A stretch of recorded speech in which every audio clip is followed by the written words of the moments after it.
Hello, and welcome to this week's Movie Math, where, I have had quite the weekend. Let's just go with my hair is Beetlejuice inspired. All right, so on that note, what do you know? It wasn't the Batman nostalgia play that worked for Michael Keaton. It was Beetlejuice. Beetlejuice.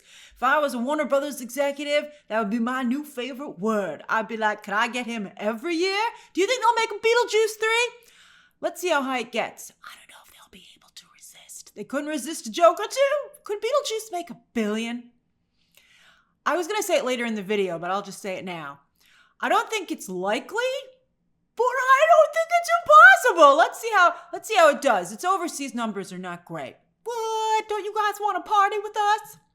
But it's the third biggest opening of the year stateside of the year. Oh my goodness. There's a lot to unpack here. We're going to do the work. But I think two elements that are not being discussed so far, I don't see them in the conversation, so I'm going to bring them up.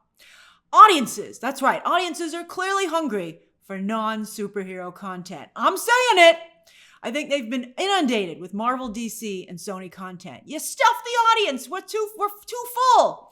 And so I think people find this other content still fun, but also refreshing.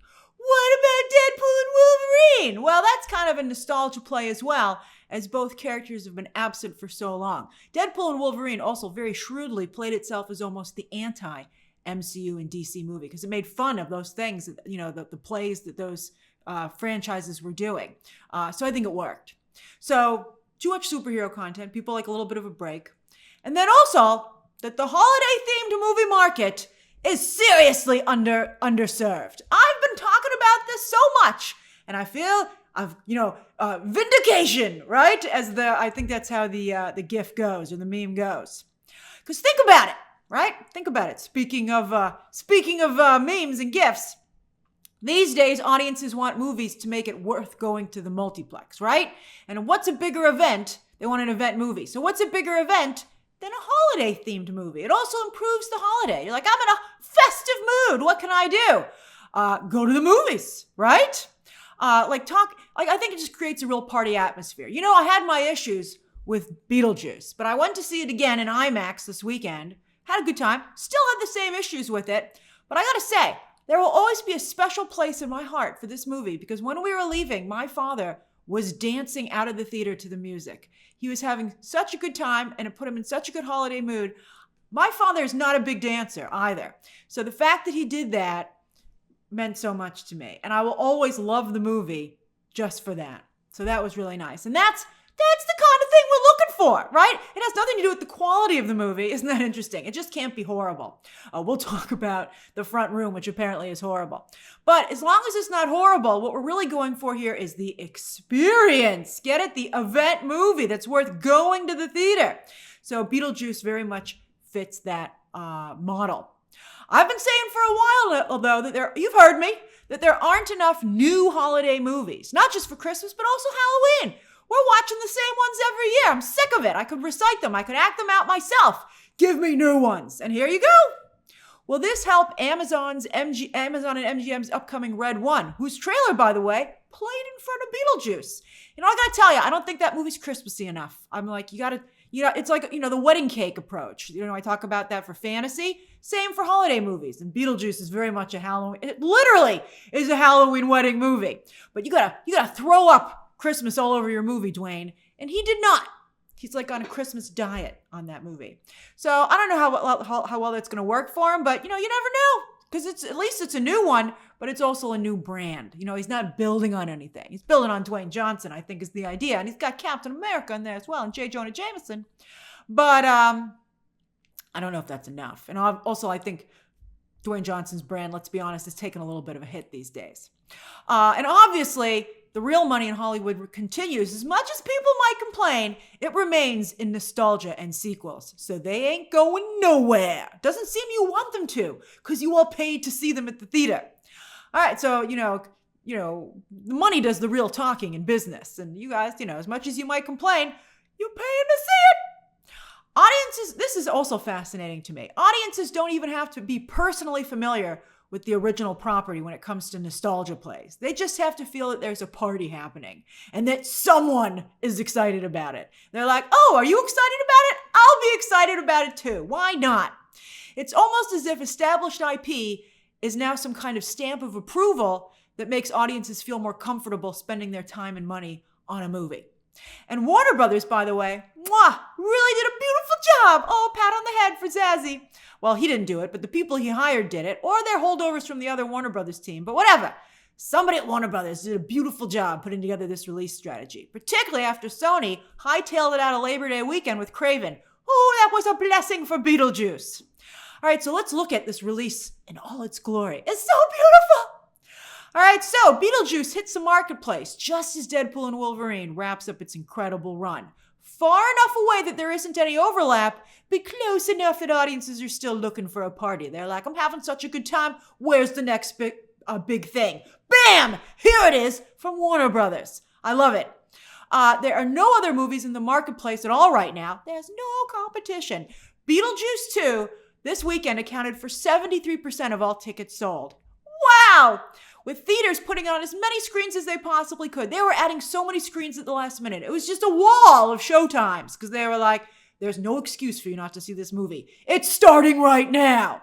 And that was fantastic. And also that visual, when you log on, you're like, should I see a movie? And then you're like, wow, everyone's apparently seen Beetlejuice. They're adding so many showtimes.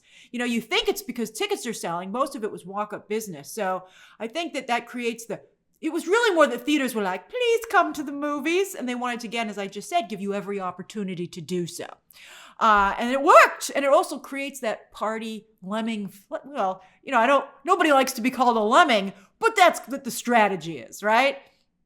Put on your lemming hat, twitch your little lemming tail, and let's run towards the edge of this cliff. You know, just like everybody's going. Now, this is so beautiful. This is how it works. If everything falls into place, this is what you want. Then it has this huge opening weekend. And everyone who didn't go opening weekend goes, maybe I should have gone. Maybe I should go now. And then also people are like, what a party. I'm going back. I know some of you have already seen it multiple times this weekend. I saw it 2 times this week myself, and I didn't even like it that much.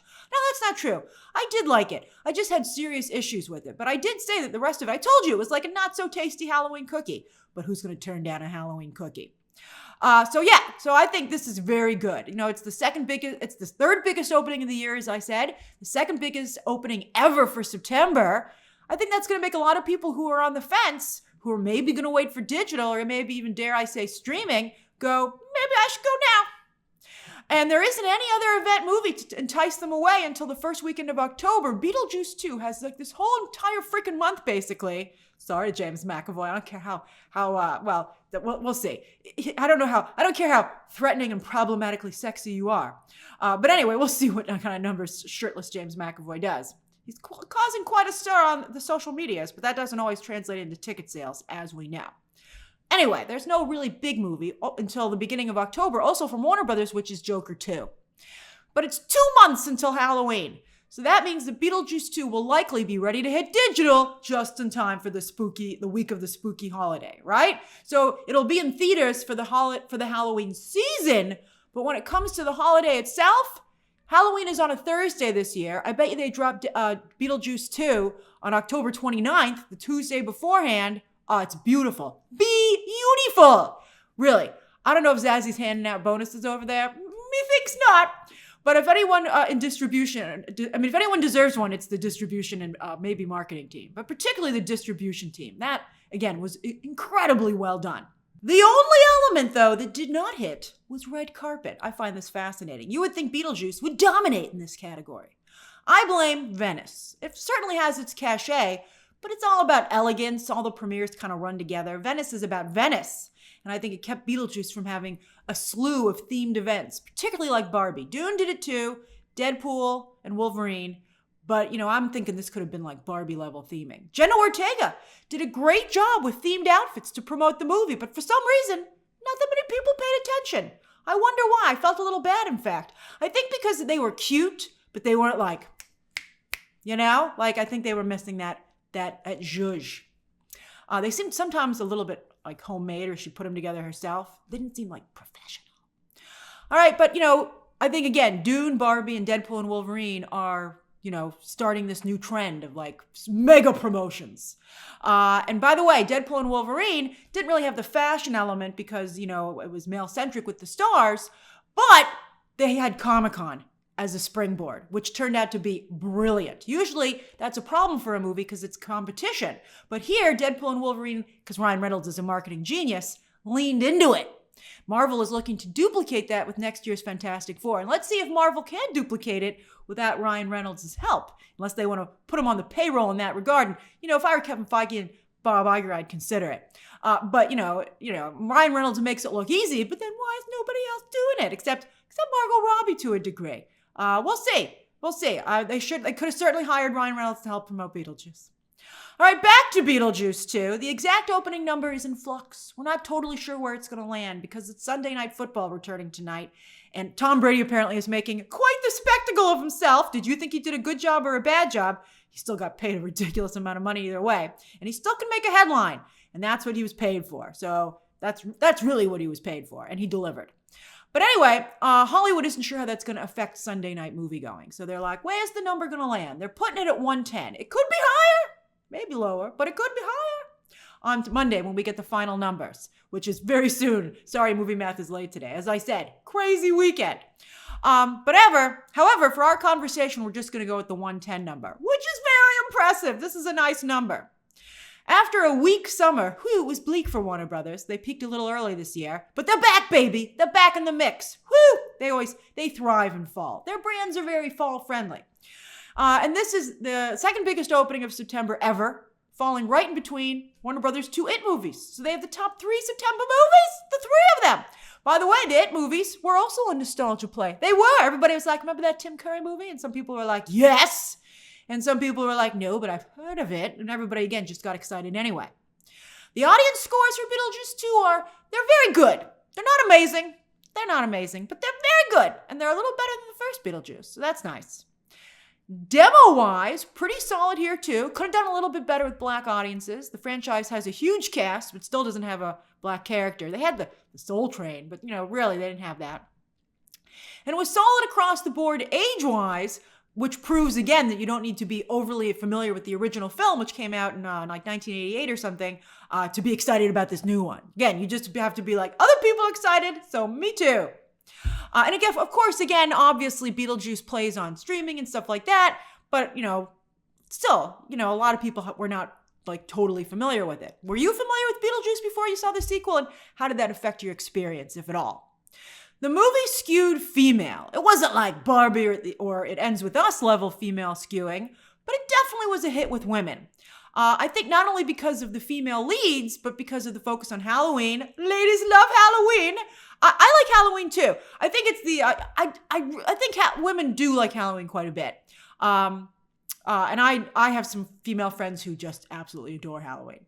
So yes, ladies love Halloween, and also goth. I myself having gone through a goth phase as well.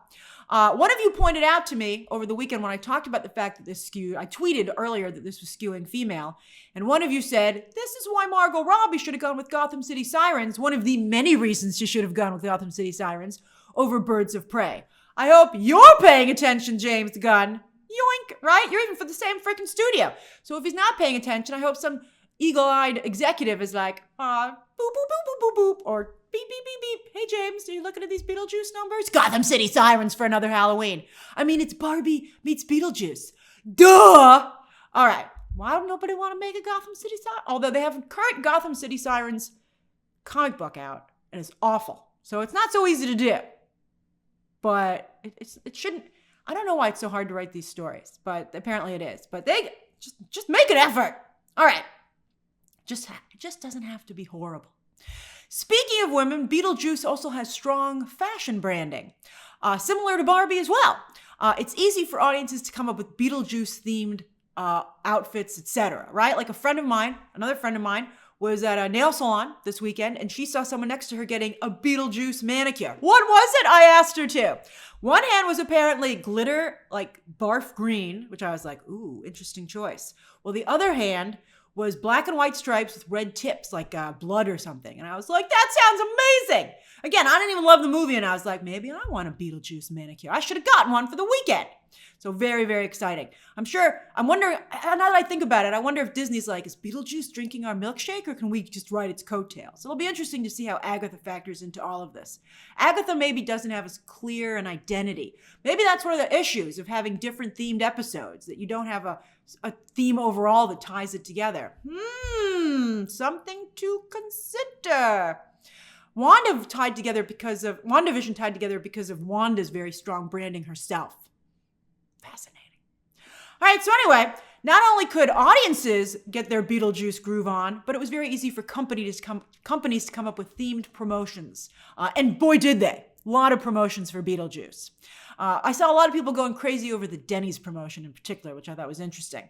But again, Gotham City Sirens would very much excel in these areas as well, from fans being able to dress up to also, I think, company promotions. So make that movie. It's so obvious. But again, I'm scared it's gonna suck. All right, that's the DC dance. All right.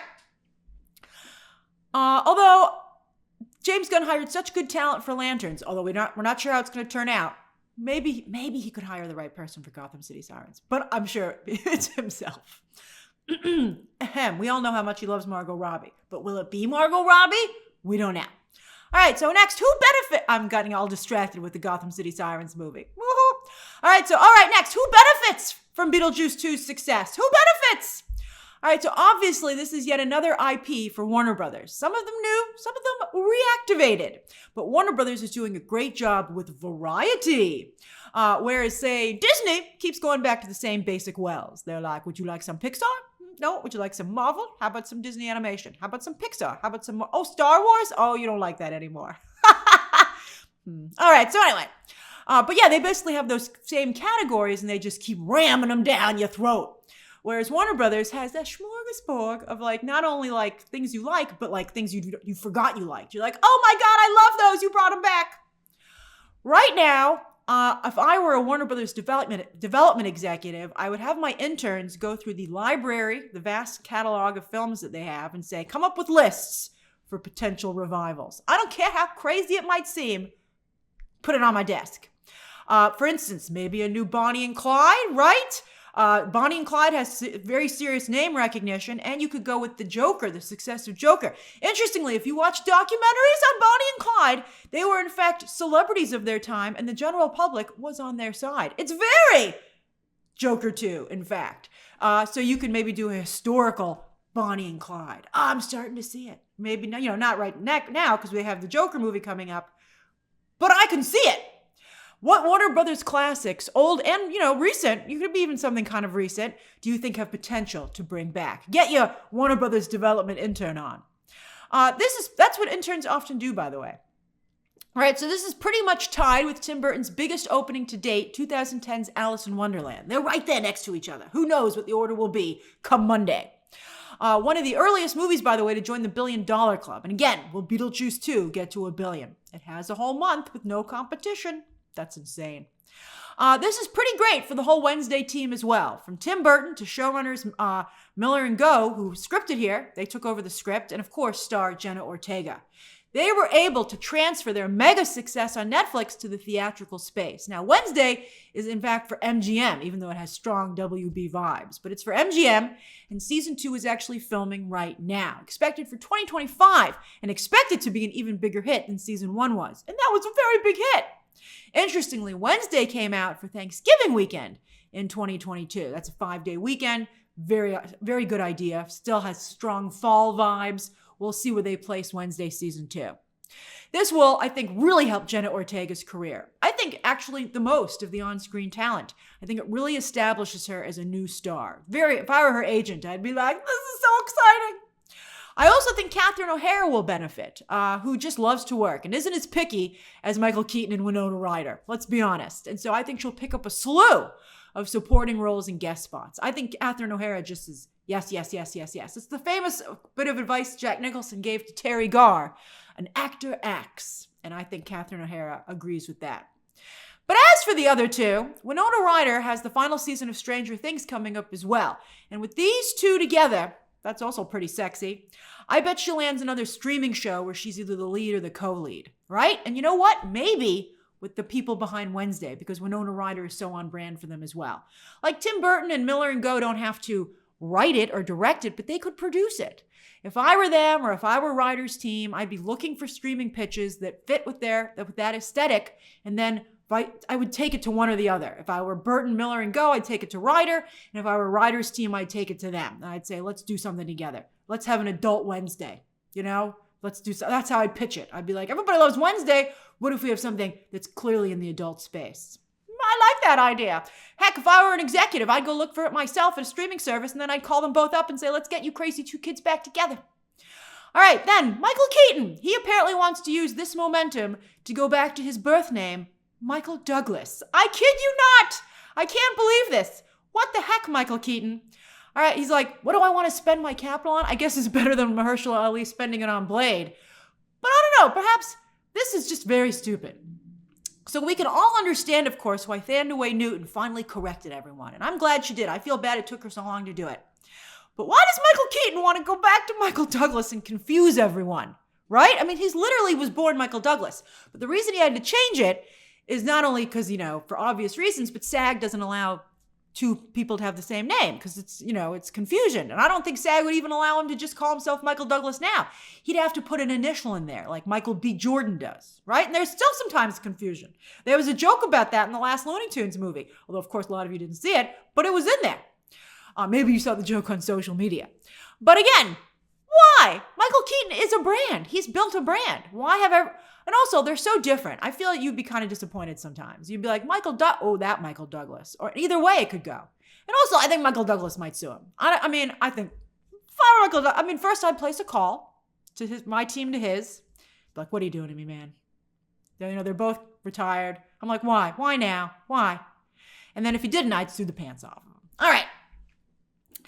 Keaton clearly has a lot of money. They said, how do you feel about Batgirl? And he said, I feel bad for everyone involved, but he got paid a lot. That was literally his response. He was like, I got my money. Sorry, everybody else. I feel bad for you. So I was like, apparently Michael Keaton should use some of his money to afford handlers who help him with media training. But again, I don't really think it matters to him. He's got a lot of money. He was both Batman and Beetlejuice. He's getting those checks. He's getting those checks for life. You get residuals off of movies, and when you're the star, you get a lot of residuals. I still get Zombieland 2 residuals, and I had just a handful of lines. So anyway, they're like very little at this point. But again, think of the perspective if you have Batman and Beetlejuice, and you see how often those movies are watched. All right, so don't expect, I think, his career to change dramatically from what it is now. It's just going to continue this way. I guess if I had my druthers, if I wanted to rub the Hollywood magic lamp or Beetlejuice and get a wish for Michael Keaton, I'd like him to maybe go back to comedy more, just like he does here. Back in the day, if you're not familiar with Michael Keaton, if you don't know your Hollywood history, Michael Keaton was actually largely a comedic actor.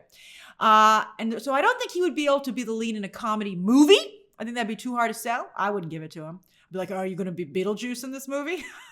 If not, no. But maybe a comedy streaming show. I could see him having a bigger role there, like a co-lead. Maybe the lead, but maybe a co-lead. You know what? Walton Goggins can't be in everything, or can he? Walton Goggins also doesn't know how to say no. And I mean that in a positive way.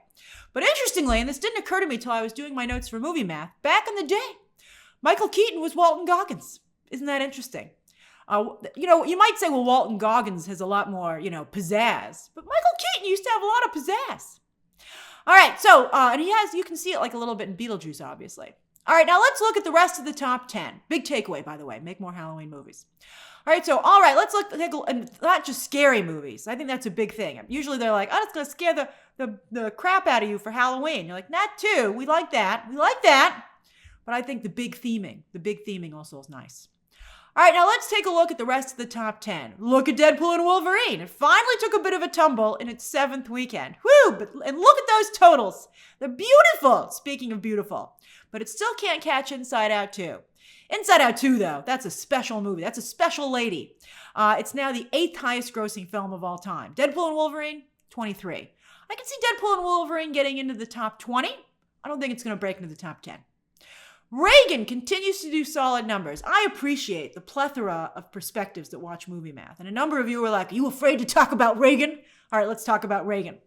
It's nice we're going to have a couple of conservative conversations in the weeks ahead, as you'll see by the end of this episode. But anyway, It is nice to see a conservative film that isn't surrounded by toxicity and conspiracy theories, which makes it a little bit easier to talk about.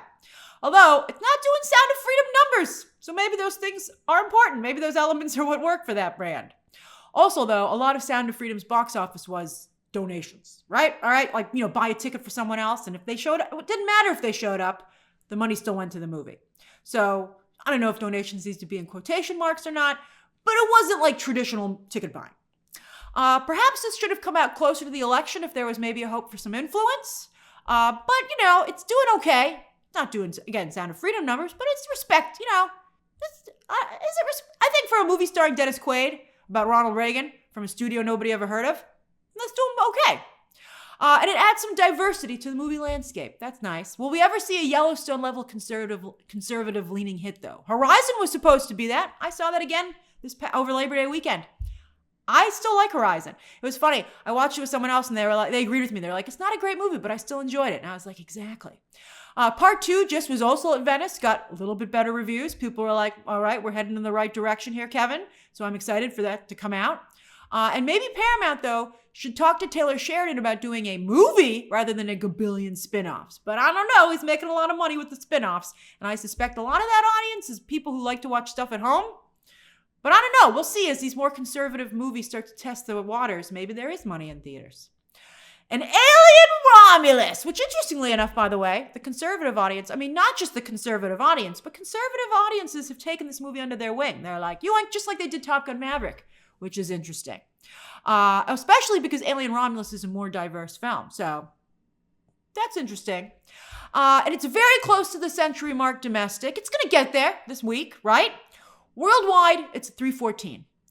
So my last projection that I did on my last deep dive was 300 to 350. And I still think that's on target. It's not going to get to 400. It just opened in its final market, Japan, where it opened with a whopping 2.3 million. There's not it's tapped all the pockets it's going to tap of cash. It's going to end, it's going to get no higher, I think, than 350. Maybe a scooch above it, but it ain't getting to 400. It's not going to end with a 4 in front of it, or I think even close. Maybe 350, maybe 360 if it's lucky. I don't think so. I think Disney will rush it out to digital before that. I bet Alien Romulus gets on digital by the end of the month, where I hope it does very well. It's great. I like this movie. It's frustrating to me that people are like, oh, you're an Alien Romulus hater. No, I'm not. I love the movie. It's one of my favorite movies of the year, but I have my business hat on, and I stand by the fact that even though this is the highest grossing Alien movie since Prometheus, it still ain't enough money for Disney to get up in the morning. So we'll see how the upcoming series does, but I still feel that maybe they might want to sell this IP. I mentioned that before. I was like, can you sell an IP? And some of you were like, yes, you can, Grace. Thank you for this. Exorcist and Knives Out, both were sold. And interestingly, fascinatingly, both were sold. They each had a $400 million price tag on it. That's apparently how much a franchise costs. I think it's interesting that both Universal and Netflix have kind of run both into the ground. So, it's tough. But, who has deep enough pockets in Hollywood, the Hollywood economy these days, which ain't pretty, to maybe buy Aliens? I would say Alien and Apes. Can I get a 2-for-1 deal here, Disney? Can you knock it off from 800 to maybe 650, right? Can I do 650? We'll play Price is Right for Alien and Apes. $6.99. But how much would you pay for Alien and Apes? And you got to be respectful to the brands, obviously. But Exorcist is I think Exorcist is kind of on the same level as Alien and Apes. Particularly, I'd be kicking the tires of these franchises. I'd be like, look at these box office numbers, as we've been talking about. Aliens and Apes never did big numbers. They have name recognition, but it doesn't translate to ticket sales or viewership on shows to date. So, if you want to throw Predator in there, maybe I'll give you $750. I'll do it. I'll have this conversation. I think Warner Brothers should buy them, but they already have a ton of IP, as we just, they're able to find IP at home that doesn't cost them anything additional. They don't have to acquire it. And we all know Zazzy's pretty cheap, so I don't think he's going to shell out money for these. So I think my money would be on Universal, who already purchased Exorcist, by the way. Although maybe they're smarting from the fact they flushed that $400 million down the toilet. We don't know. Mike Flanagan's going to try. We'll see. I think this is very interesting, though. I would try and sell it. I think so. Lionsgate, they're like, we have no money left. We just also flushed it down the toilet. A lot of money in the Hollywood sewer system. All right, otherwise, also, It Ends With Us continues to be this weird movie that's making a ton of money, but might have hurt the career of everyone involved. And also, Blink Twice is, I think solid, especially for a first film from Zoe Kravitz. I think she can feel good about this. I also think the film, I suspect it will do very well on digital and then later on streaming. You know why? Because it's a good movie. Also, Strange Darling. But you know what? There are too many horror movies. Horror movies, of course, are very popular. Hollywood realizes that. But again, just like they did with comic book movies, there's too many of them. People are choking on them. It's too many, and they are fittingly cannibalizing each other. Slow it down. Chew your food, Hollywood. Chew your food. All right, now, wait a minute. Speaking of horror, didn't another movie open this weekend? That's right. Brandy's The Front Room from A24. And Brandy and A24 have a lot of fans. So what the heck happened? There it is at number 10. Number 10. It's in over 2,000 over 2,000 theaters. Look at how low it is. Oh my God. You know what happened? Apparently the movie sucks. Oh my God. C- is low even for a horror movie. So wow. I know Brandy fans are hoping for a comeback, but this seems, unfortunately, like a setback. And an odd miss for A24. But don't cry for A24. They have Baby Girl coming out in December, where Nicole Kidman just won Best Actress at Venice. Very sad story. Her mother also tragically passed away, so she could not accept her award. And everyone is saying it's the female version of Basic Instinct or Presumed Innocent. Intriguing, although apparently it's quite the adult film. Although that might help it as well. Very spicy, apparently. It also has a little Oscar buzz. So, I wonder if A24 will be like, sorry, Civil War, we're throwing all our money behind Baby Girl. And that might be the right call. Because ain't no one talking about Civil War in award circles. I'm sure somebody is like, I heard someone talking about it. Well, that's nice for you. All right, as for streaming, Nielsen is a week behind being a month behind. What's going on over there? Although I did take off last Sunday myself for Labor Day. So we can go over last week's charts. Look at House of the Dragon. Woo, we get to go. At least you guys get to see this. With The Boys wrapped at this point, season 4 wrapped, and The Bear a binge, this weekly release show was able to have audiences finally all to itself and took advantage of it. This is the overall chart, by the way, and after House of the Dragon, which is of course a current show, everything else is older content, warmed over leftovers. Yes, the effects of last year's strikes are still being felt. Let's say that's what it is. But I also think it's a little bit of lack of creativity in Hollywood, right? On the originals chart, while it wasn't enough to make the overall chart, The Boys is still on top over here as audiences continue to get their binge on now that season 4 is wrapped, which is excellent for The Boys, which means it actually has cultivated 2 audiences. Those who watch it weekly, and then another sizable amount that are waiting for it to end. That's incredible. Usually you get a quick little binge and then it goes away. This binge is a lasting binge for a weekly show. Oh, that's beautiful. That's why they're making The Boys cinematic universe. Let's see if that works out. Also, there's Umbrella Academy at the bottom. That's rightfully over. And The Bear season 3 is fading away. It doesn't have quite the hold as previous seasons because it sucks. I'm sure someone's like, dear Grace, I love The Bear season 3. Again, that's very nice for you, but your numbers are small. Don't encourage that creative who's behind that show. I forget his name. Don't be like, dear The Bear creator, don't listen to the haters. You're a genius. You're just going to lead him down. Don't do to him what you did to DC. Don't lead him down a rabbit hole of failure. All right. You got to keep it real. Wasn't that what Willem Dafoe says in Beetlejuice, by the way? All right. Over with movies. On the movies chart, Kingdom of the Planet of the Apes hit Hulu, and it wasn't enough to get onto the overall chart or to top this chart, but it did okay. But again, this is not sexy enough for Disney. I would sell these Fox franchises. And then also it's worth noting for Disney Plus that Moana continues to be strong. While at the release of Deadpool and Wolverine, this was, basically around the week of look how far Nielsen behind is. When Deadpool and Wolverine came out, and you can see the first Deadpool managed to pop onto this chart. Not Logan, though, for all of you who are like, again, you guys are like, dear Grace, Logan is the best X-Men movie ever made. How dare you not put it at number 10? It was in my top 10. And as you can see, I told you it was a good movie, but a bummer of a movie. Not something you want to keep watching again and again. And what do you know? All right, with Netflix's charts for just last week, Netflix is going apparently for quantity over quality because they've got 3 new releases doing the kind of numbers that normally just one very good movie would do. Maybe 1.5 or 1.25. Shows are even weaker, though, with nothing able to break 10 million minutes for the week. Here, did the quantity strategy really backfire? At least they did numbers over in movies. Here, it looks like they just it was just, nobody knew where to look for shows this week because they had 4 new releases. It's too many. And boy, that's low for the Sandman. That's embarrassing. That's on the level of Joe Rogan and Joe Coy. But he's supposed to be Adam frickin' Sandler. Matt Rife, his latest comedy special did double the viewership when it debuted. You make too many stinkers, it's hard to get back. It's hard to get back on top. Let's hope the Sandman doesn't ruin the legacy of Happy Gilmore. I'm afraid. Travis Kelce, what are you doing, Sandler? You just have a little bit left. Don't squander the remaining legacy that you've managed to somehow hold on to. I'm sure, again, Grace, I love Travis Kelce. Taylor Swift, is that your burner account? All right, over on iTunes, Beetlejuice Mania is here as well. Not just with the original film, but pre-orders for the new one. Ah, ka-ching! That's incredible. That is incredible.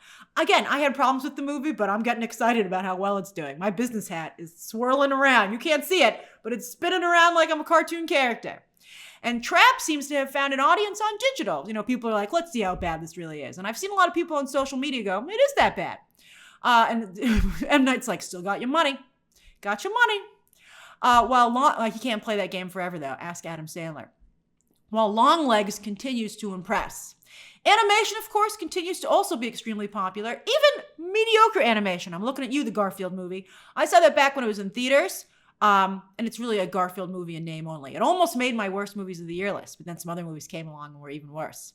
I liked Odie, though. It had its moments. I like that line where he says, this is how he learns. That was pretty funny from Brett Goldstein from Ted Lasso. But I didn't see Garfield there, thematically. Thematic. I did not see Garfield thematically in the film. All right, you know what I'm talking about. As for this coming weekend, in theaters, James McAvoy will try to entice moviegoers away from Beetlejuice. But I think a lot of people will be like, I'll see you over later on digital and streaming, James McAvoy. We'll see. I can't make the press screening for this, but my review will go up on Friday. I'm going to go see it on Thursday.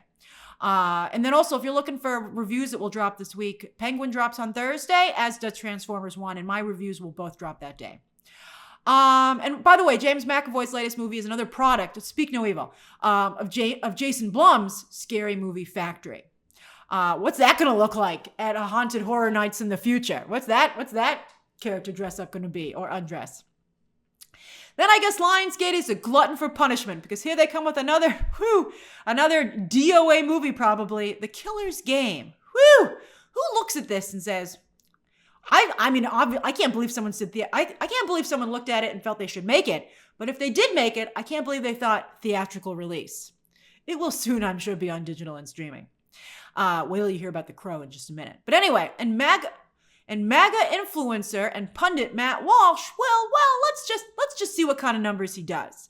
This is the first Daily Wire film to be released in theaters, so we will have quite the discussion next week. There's also, I guess you could say on the opposite side of the spectrum, another female-centric film from producer Margot Robbie, which has become the brand of her production company. Intentionally so. That's what she's decided to do with Lucky Chap, to tell female stories from female storytellers, which I think is very nice.